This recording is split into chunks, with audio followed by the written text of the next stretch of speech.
Selamat datang di Keluh Kesah Reddit, di mana kalian akan mendengarkan kisah menarik dari seluruh dunia. Kali ini adalah beberapa kisah tentang tema malicious compliance yang singkatnya memberi pelajaran kepada seseorang yang ngeyel alias kolot.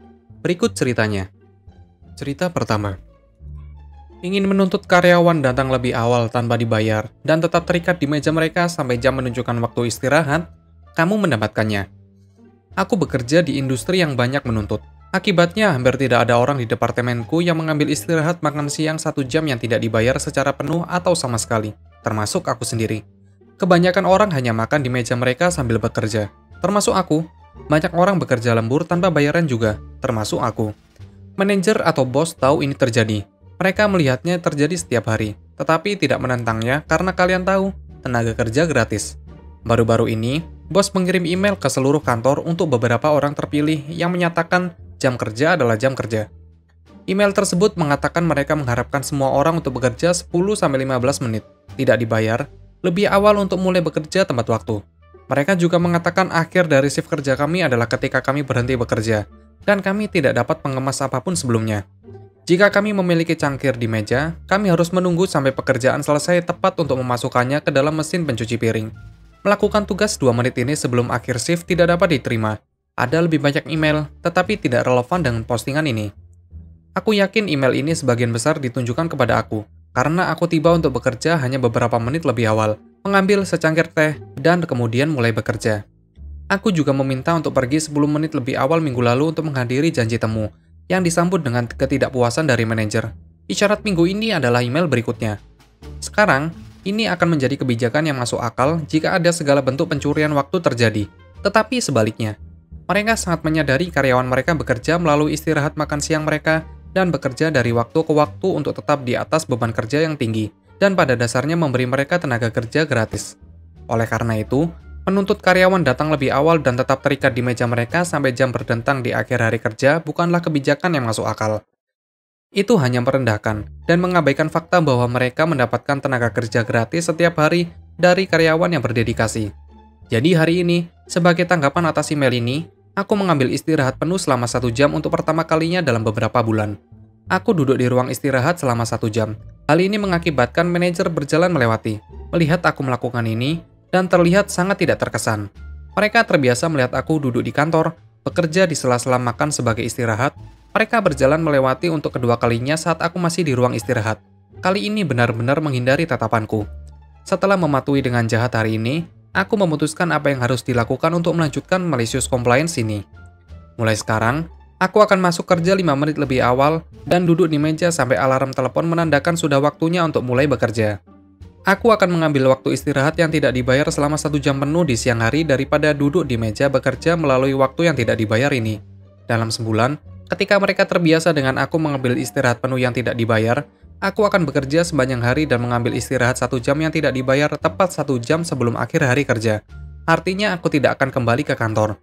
Setelah istirahatku karena hari kerja telah berakhir, tidak ada dalam kontrak kami yang menentukan kapan kami dapat atau tidak dapat mengambil istirahat kami. Aku telah dan terus melakukan malicious compliance, menolak kerja gratis yang mereka terima begitu saja, dan sepenuhnya memanfaatkan waktu pribadi yang belum dibayar.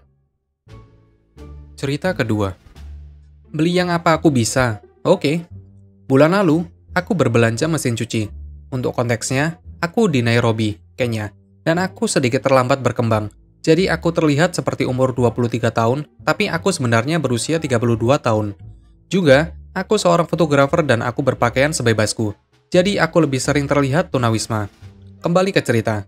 Aku mencari apa yang aku inginkan secara online, dan melihatnya tersedia di salah satu toko besar.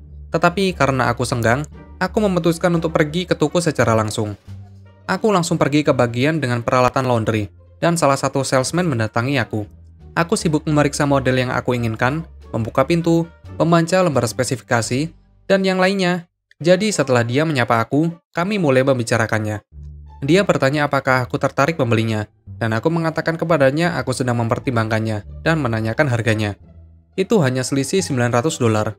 Aku tahu dari situs web mereka. Tetapi karena aku berada di toko, aku bertanya apakah mereka memiliki diskon di dalam toko atau diskon untuk pelanggan yang kembali dan menanyakan tentang rencana pembayaran mereka.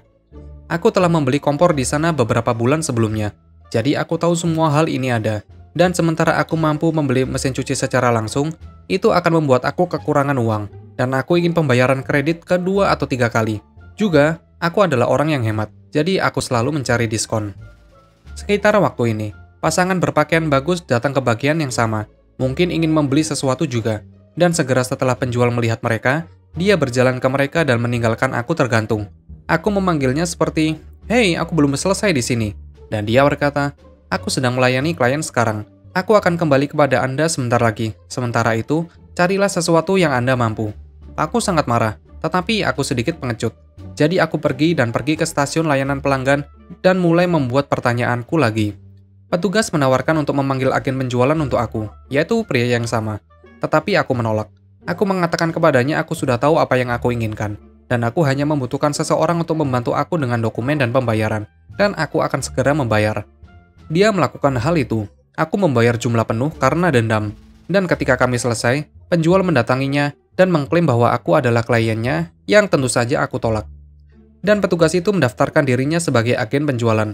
Ternyata mereka mendapatkan komisi 10% dari setiap penjualan, dan pria itu baru saja melewatkan bonus yang layak. Salesman mendapatkan sekitar $300 ditambah komisi bulanan. Ketika aku pergi, aku menoleh ke arahnya dan berkata, "Ternyata aku mampu membelinya." Dengan senyum terbesar yang bisa aku kumpulkan. Merasa bahagia, bagian terbaik, pasangan yang dia tinggalkan untukku pergi tanpa membeli apapun. Terima kasih telah menonton video ini. Kalian bisa like, komen, dan subscribe channel ini. Sampai bertemu di video selanjutnya.